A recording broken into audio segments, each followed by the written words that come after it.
Izdaja priložnostne znamke Pošte Slovenije je še en dokaz več, da je praznovanje 100-letnice Univerze v Ljubljani gotovo eden najpomembnejših dogodkov v letošnjem letu na ravni države. Želim izkoristiti to priložnost, da se zahvalim Pošti Slovenije. Z izdajo te priložnostne znamke so pomembno prispevali v našem mozaiku, k našemu mozaiku dogodkov o praznovanju ne samo 100-letnice ustanovitve prve slovenske univerze, ampak tudi 400-letnice začetka visokošolskega izobraževanja na Slovenskem.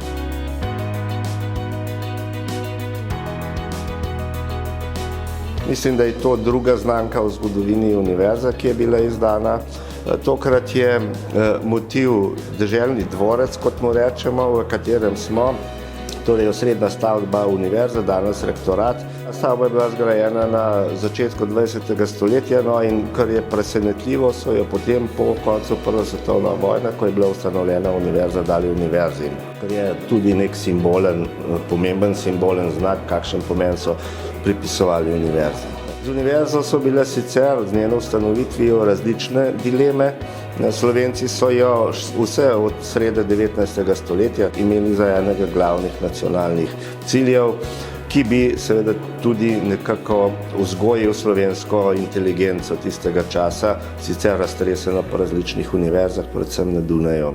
Ta pravi zagon je pa dobila po drugi svetovni vojni, od takrat ni bila več ogrožena, se je širila, reorganizirala in tudi ta prehod v samostojno Slovenijo pravzaprav za univerzo ni bilo kakšno travmatično vprašanje, se je zelo hitro prilagodila in znašla in kot veste, je danes med 3% najuspešnejših univerz na svetu.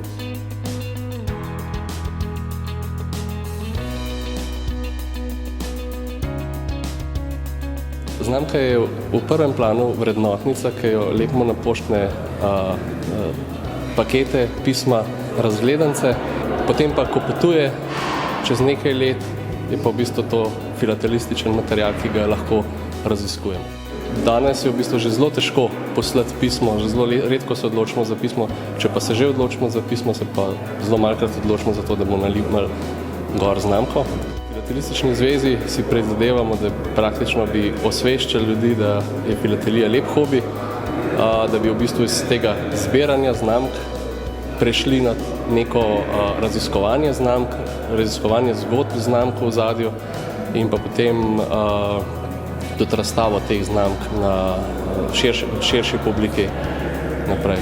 In v bistvu želimo si, da bi navdušili mlade, pa tudi malo manj mlade, da bi začeli ali pa nadaljevali zbirati, ker če vemo, v otroštvu smo praktično vsi zbirali znamke.